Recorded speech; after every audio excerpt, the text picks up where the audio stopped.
사람들은 그녀의 가야금 소리에 취해 눈을 감았습니다. 하지만 그녀가 가야금줄 대신 칼자루를 잡았을 때 조선의 밤은 소리 없이 갈라졌습니다. 기록되지 못한 이름, 그러나 전설로 남은 여인. 기생연화의 이야기입니다. 조선이라는 나라는 예와 도의 나라였습니다.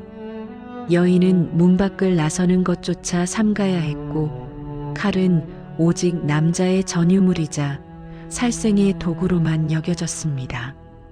하지만 그 견고한 유교의 성벽 아래 기록조차 두려워하여 지워버린 기이한 이야기가 전해 내려옵니다. 한양 기방의 밤은 깊어만 갑니다. 은은한 촛불 사이로 가야금 선율이 흐르고 선비들은 그 가락에 몸을 맡긴 채 풍류를 논합니다. 그 중심에 연화가 있었습니다. 그녀의 손가락 바닥은 가야금 줄에 굳은 살이 박여 있었으나 사실 그 굳은 살은 명주줄 때문만이 아니었습니다. 손님이 모두 떠난 깊은 밤, 연화는 화려한 비단옷을 벗어 던지고 무명옷으로 갈아입습니다. 그리고 방구석 깊숙이 숨겨두었던 낡은 궤를 엽니다. 그 안에는 서늘한 달빛을 닮은 검한 자루가 잠들어 있었습니다. 그녀는 왜 칼을 들어야 했을까요? 무엇이 가냘픈 손에 죽음의 도구를 쥐게 만들었을까요? 조선의 공식적인 역사인 실록은 침묵하지만 당시 문인들의 은밀한 기록인 야사와 문집에는 건무라는 이름 뒤에 숨은 여인들의 실전, 무예가 희미하게 그 자취를 드러내고 있습니다. 그것은 춤이 아니라 생존을 위한 처절한 몸부림이었습니다. 연화, 그녀의 본명은 기록에 남지 않았습니다. 그저 연꽃처럼 화사하고 화려하다 하여 붙여진 기명만이 야사한 구석에 작게 적혀 있을 뿐입니다. 그녀는 평양 교방에서 자라난 아이였습니다. 어머니 역시 기생이었고 아버지는 누구인지 알 길 없는 천출의 운명. 그녀에게 허락된 길은 오직 하나, 남자의 흥을 돋우는 꽃이 되는 것뿐이었습니다. 하지만 연화는 달랐습니다. 그녀가 12살 되던 해 한양에서 내려온 은퇴한 무관 한 명을 만나게 됩니다. 그는 변방에서 잔뼈가 굵은 노병이었고 무슨 연유인지 칼을 버리고 술로 소일을 하던 처지였습니다. 모두가 그녀에게 가야금 타는 법과 고운 춤사위를 가르칠 때 연화는 우연히 본 노병의 검기에 마음을 빼앗깁니다. 어찌하여 계집바위가 살생의 도구에 눈독을 들이느냐? 노병의 물음에 어린 연화는 답했습니다. 꽃으로만 살기엔 세상이 너무나 춥습니다. 제 몸 하나 지킬 가시 하나는 품어야 하지 않겠습니까? 그날 이후 연화의 이중 생활이 시작되었습니다. 낮에는 교방의 엄격한 규율 아래 소리를 배우고 손가락이 부르트도록 줄을 튕겼습니다. 스승의 매질 아래서 그녀는 아름다운 기생으로 다듬어져 갔습니다. 그러나 밤이 되면 그녀는 남몰래 교방 뒷산 대나무 숲으로 향했습니다. 노병이 건네준 낡은 환도 한 자루. 그것이 그녀의 유일한 벗이자 스승이었습니다. 달빛조차 들지 않는 빽빽한 대숲에서 그녀는 바람의 소리를 듣고 검을 휘둘렀습니다. 처음에는 검의 무게조차 이기지 못해 손목이 꺾이고 피가 맺혔습니다. 하지만 연화는 멈추지 않았습니다. 가야금의 정감보를 외우듯 검의 궤적을 몸에 새겼습니다. 선비들이 그녀의 연주를 듣고 천상의 소리라 칭송할 때 그녀의 치마 안쪽 허벅지에는 검술 연습으로 생긴 시퍼런 멍이 가실 날이 없었습니다. 이것은 단순한 취미가 아니었습니다. 신분의 굴레, 여성이라는 제약, 그리고 언제든 꺾일 수 있는 꽃으로 살아야 하는 운명에 대한 그녀만의 조용한 저항이었습니다. 그녀의 검술은 화려한 춤사위처럼 보였으나 그 속에는 급소를 정확히 겨냥하는 무서운 살기가 깃들기 시작했습니다. 조선 후기의 실학자 성혜응은 그의 저서에서 건물을 추는 여인들의 동작이 예사롭지 않아 마치 전장의 장수와 같았다고 기록했습니다. 연하가 익힌 것은 단순한 춤이 아니었습니다. 그것은 조선의 사대부들이 그토록 경멸하면서도 두려워했던 실전의 무예였습니다. 평양의 대나무 숲에서 무예를 닦던 연하의 이름이 마침내 한양 도성에까지 닿게 됩니다. 그녀의 나이 20, 도성 안의 권세가들 사이에서는 평양에서 온 일지홍 연하의 가야금을 듣지 못하면 한양 선비라 할 수 없다는 말이 돌 정도였습니다. 그녀는 마침내 한양에서 가장 크고 화려한 기방의 주인공으로 입성하게 됩니다. 한양의 기방은 단순한 술자리가 아니었습니다. 당대의 정치가들이 모여 정국을 논하고 문인들이 시를 읊으며 예술을 찬양하던 곳이었습니다. 연하는 그곳에서 가장 높은 곳에 앉았습니다. 그녀가 가야금줄을 튕기기 시작하면 소란스럽던 기방은 일순간 정적에 잠겼습니다. 당시의 한 기록은 그녀의 연주를 이렇게 묘사합니다. 그 소리는 맑으면서도 서글프고 부드러우면서도 그 끝에 서늘한 기운이 서려 있어 듣는 이의 심장을 서늘하게 베어내는 듯했다. 사람들은 그 서늘한 기운이 그녀의 뛰어난 예술성에서 비롯된 것이라 믿었습니다. 하지만 그들이 보지 못한 것이 있었습니다. 그녀의 손가락은 부드러운 선율을 만들어내고 있었지만 그녀의 눈은 기방 안의 모든 동태를 날카롭게 살피고 있었습니다.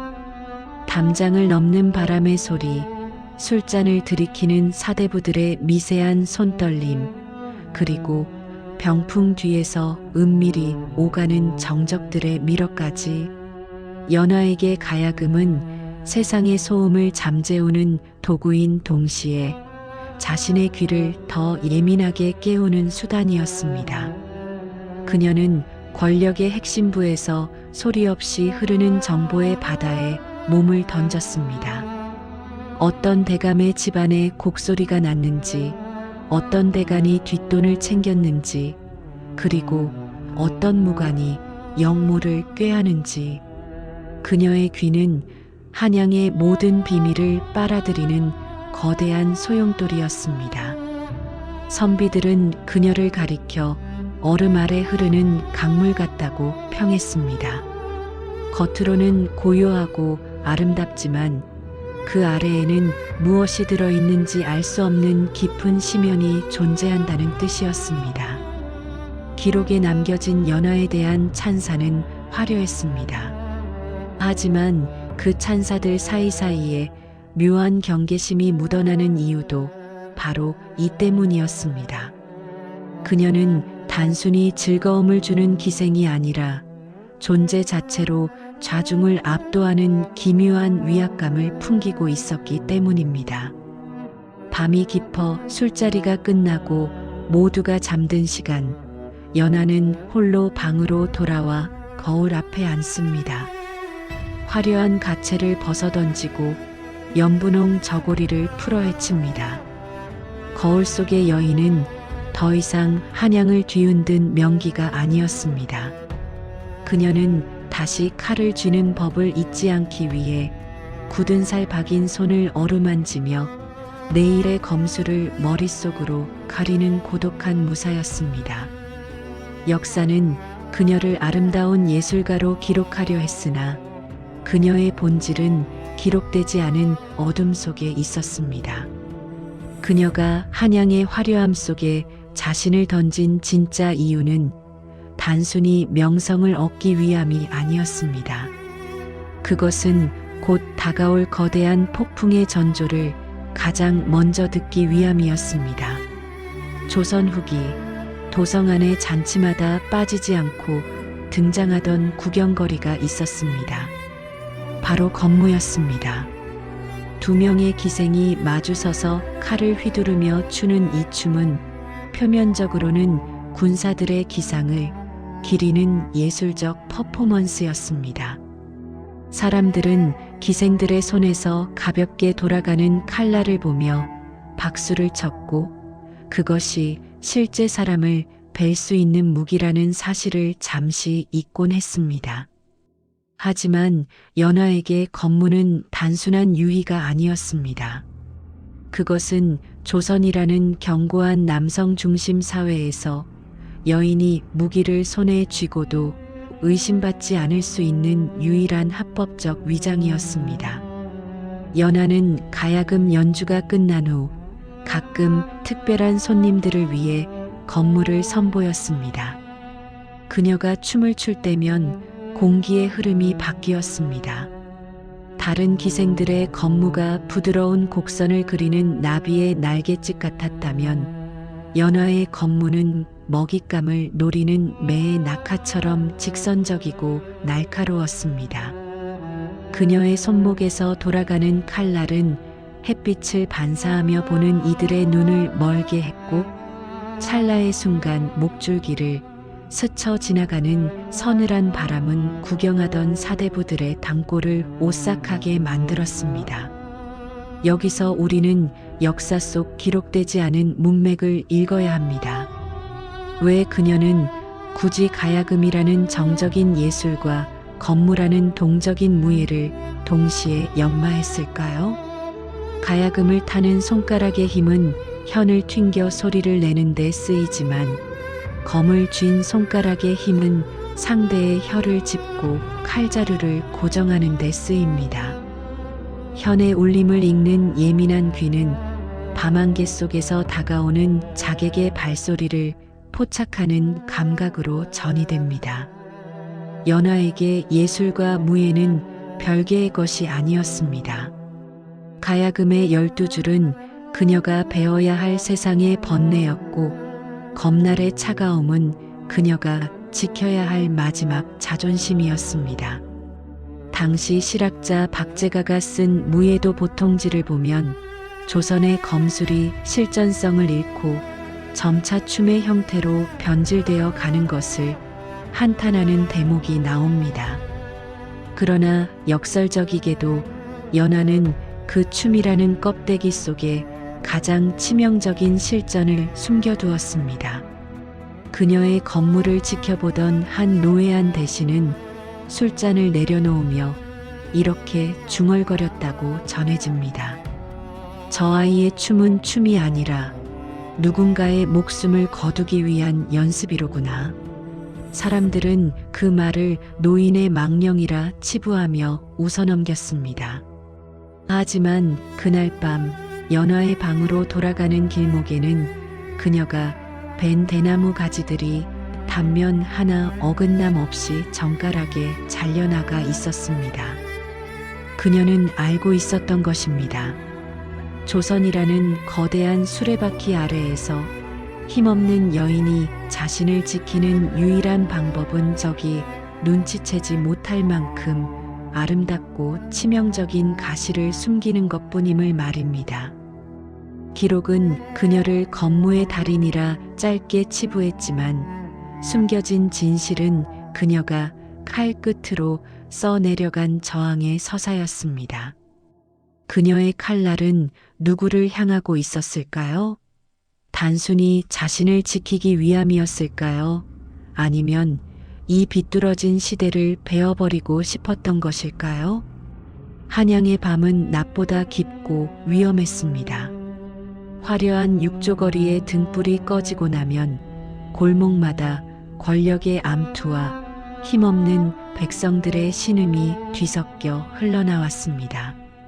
사람들은 낮에 법도가 지배하는 세상을 살았지만 밤이 되면 법보다 가까운 주먹과 칼날이 지배하는 또 다른 세상을 마주해야 했습니다. 그리고 그 어둠이 가장 짙게 내리앉은 곳에 밤의 연화가 있었습니다. 기방의 가야금 소리가 멈춘 뒤 연화는 더 이상 비단 치마를 입은 예인이 아니었습니다. 그녀는 검은 쾌자를 걸치고 머리를 질러 묶은 채 도성의 지붕 위를 달리는 한 자루의 검이 되었습니다. 그녀가 향하는 곳은 정해져 있었습니다. 탐관오리의 수탈에 못 이겨 야반도주를 하던 백성들의 뒤를 쫓는 추노꾼들의 앞길, 혹은 힘없는 이의 재산을 갈취해 유유히 사라지는 무례배들의 아지트였습니다. 한 번은 이런 일이 있었다고 야사는 전합니다.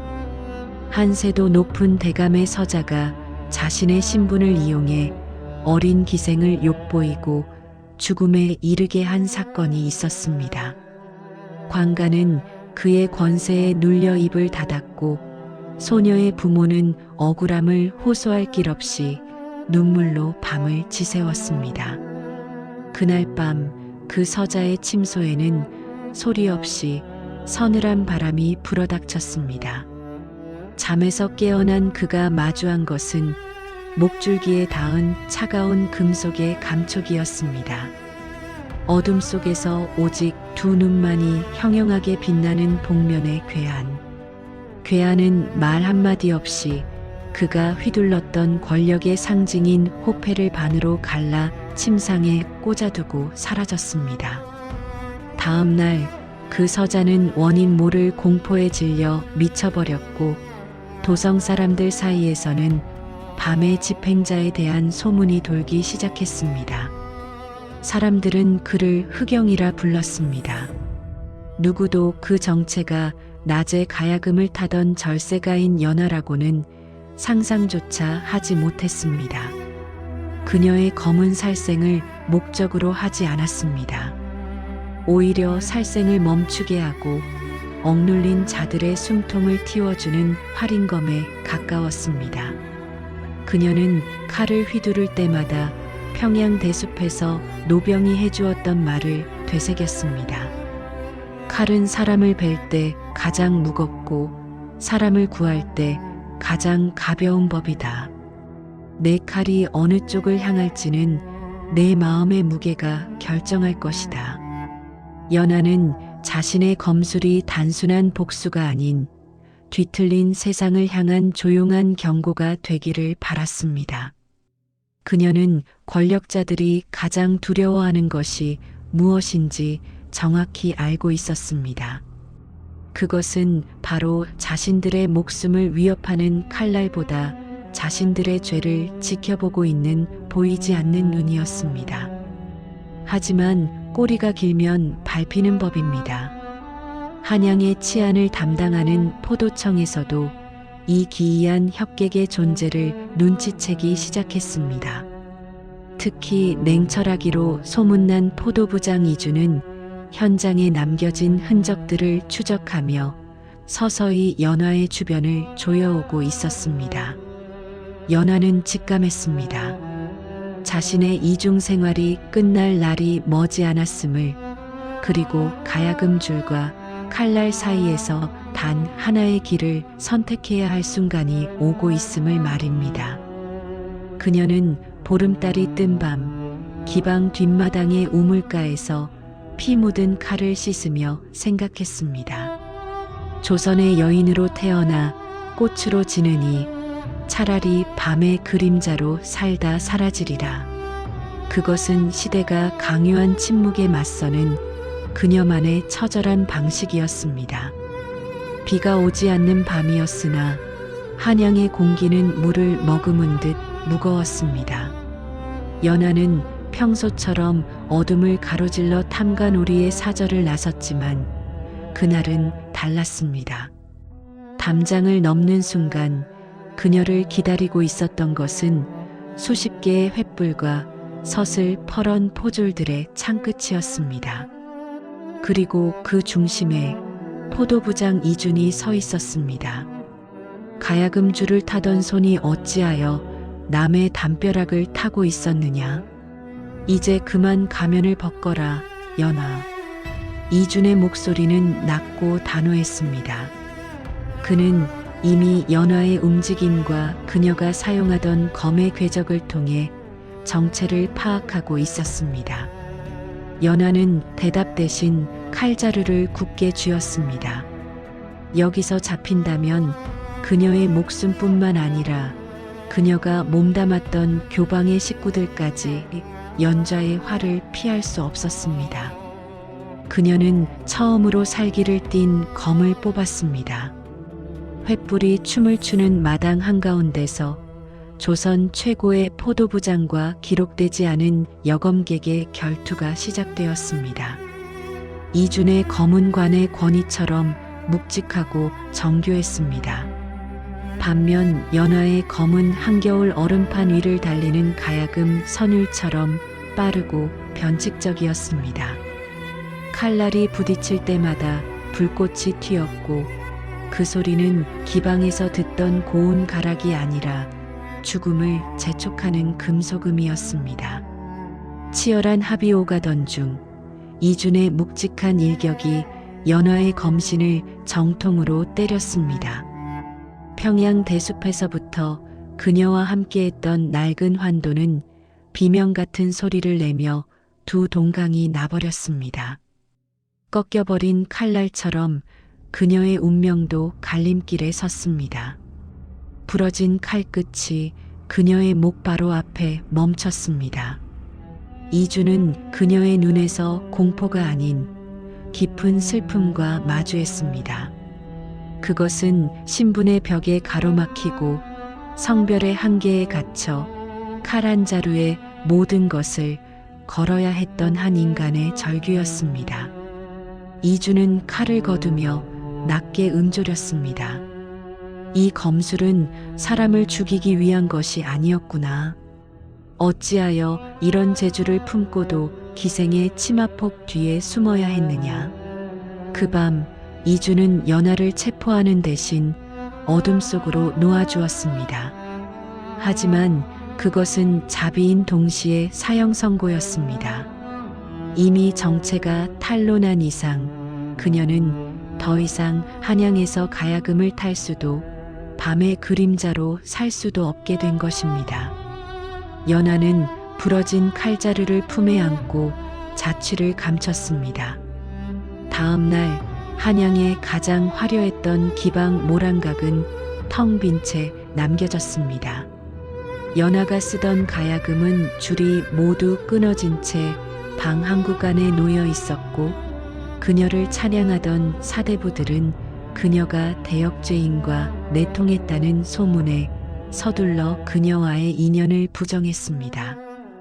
역사에서 연하라는 이름이 지워지기 시작한 순간이었습니다.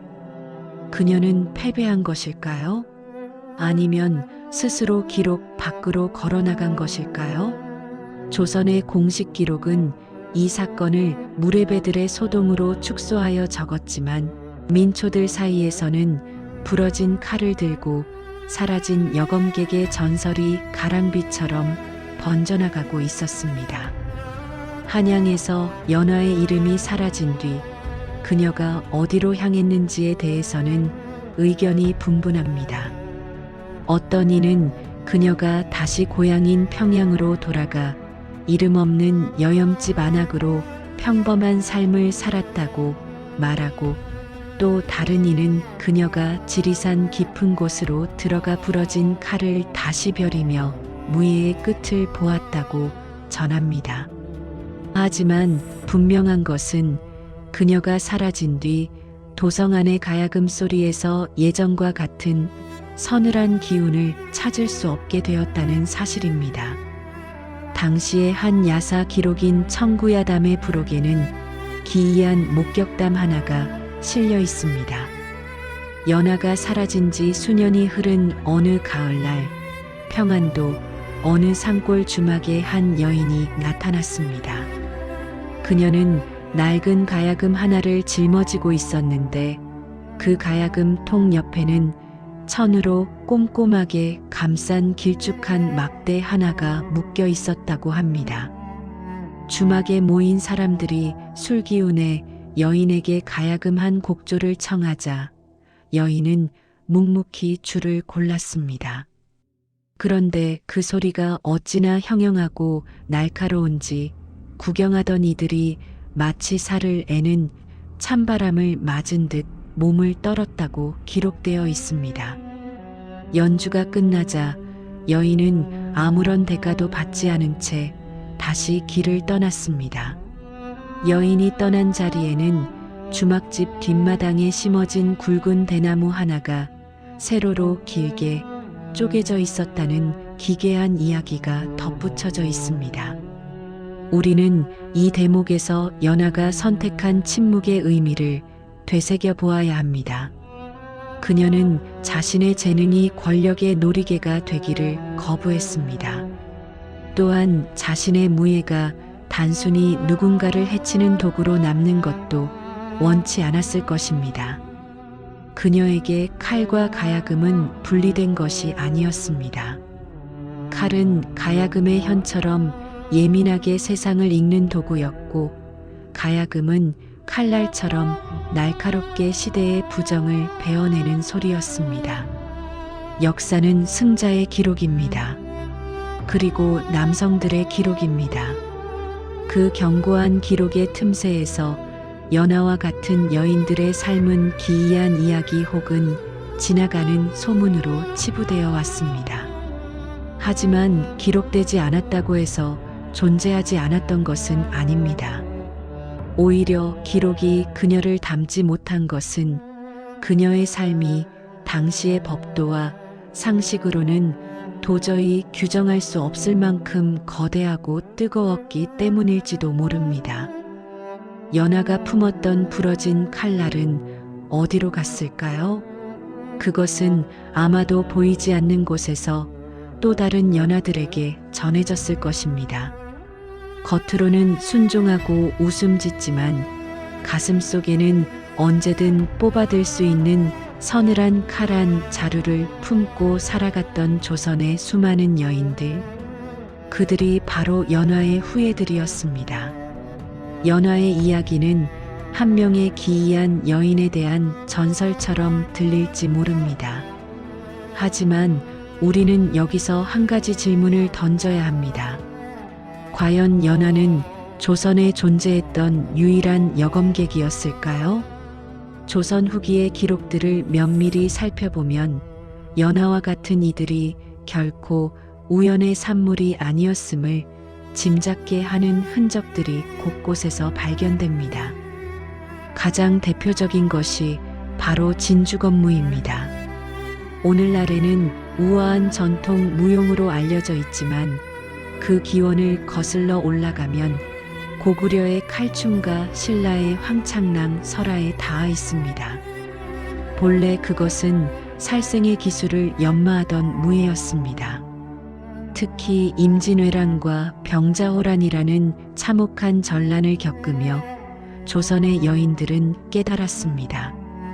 국가도 가문의 남자들도 자신들을 지켜주지 못한다는 냉혹한 현실을 말입니다.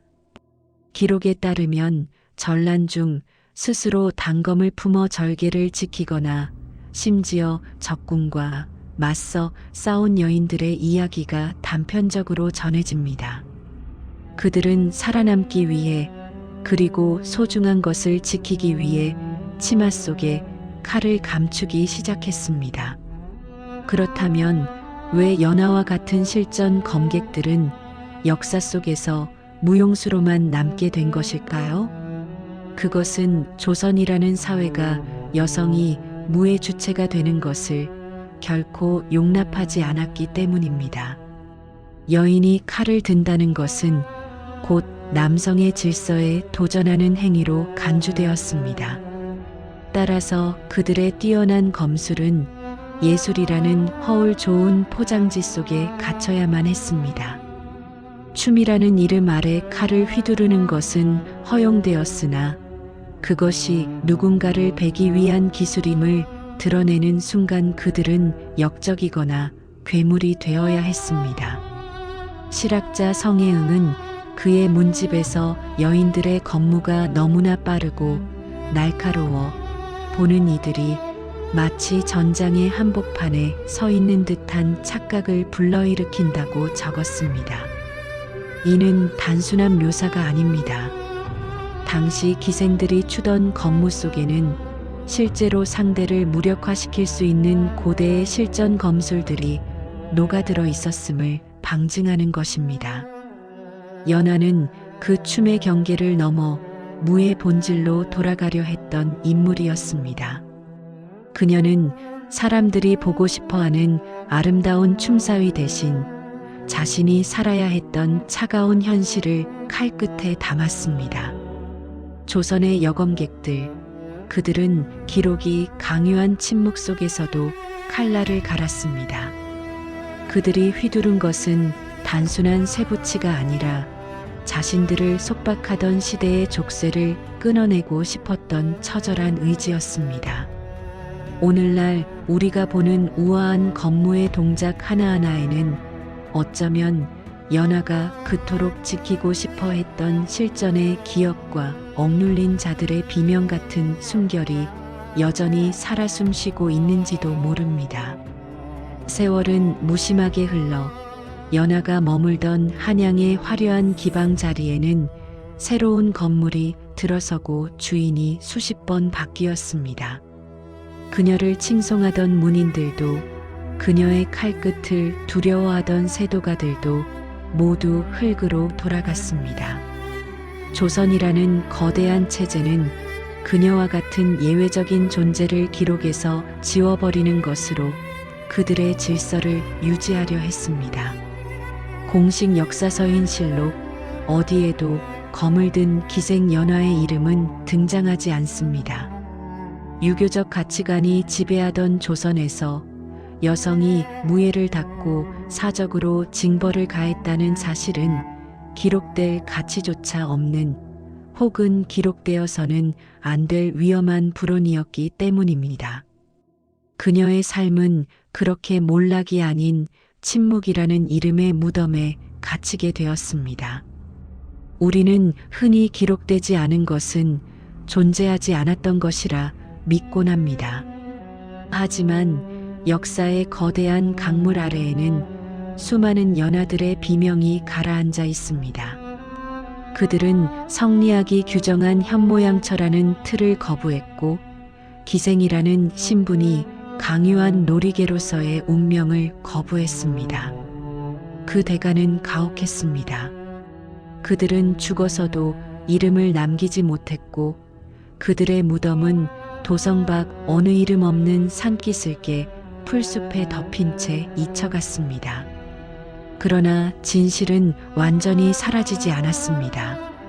선비들의 엄격한 문집 대신 민초들의 입에서 입으로 전해지는 야담의 세계에서 연하는 영원히 죽지 않는 혁객으로 부활했습니다. 달이 없는 밤, 어디선가 가야금 소리가 들리면 그곳에선 억울한 이의 눈물이 닦여진다는 전설은 고단한 삶을 살던 백성들에게는 유일한 위안이었습니다.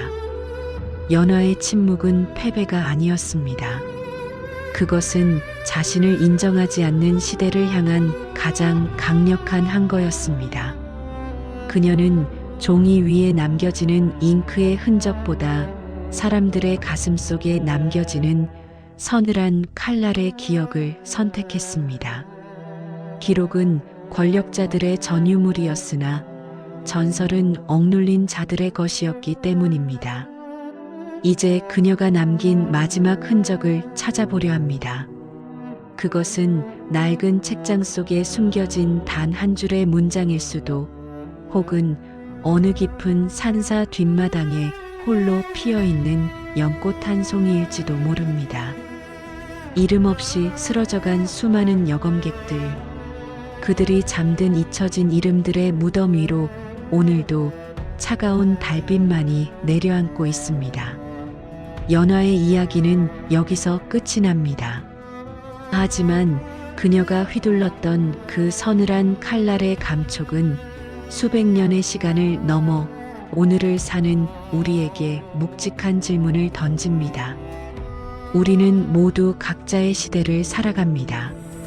조선이라는 견고한 신분 사회는 사라졌지만 오늘날에도 여전히 보이지 않는 벽과 우리를 규정짓는 수많은 시선들이 존재합니다.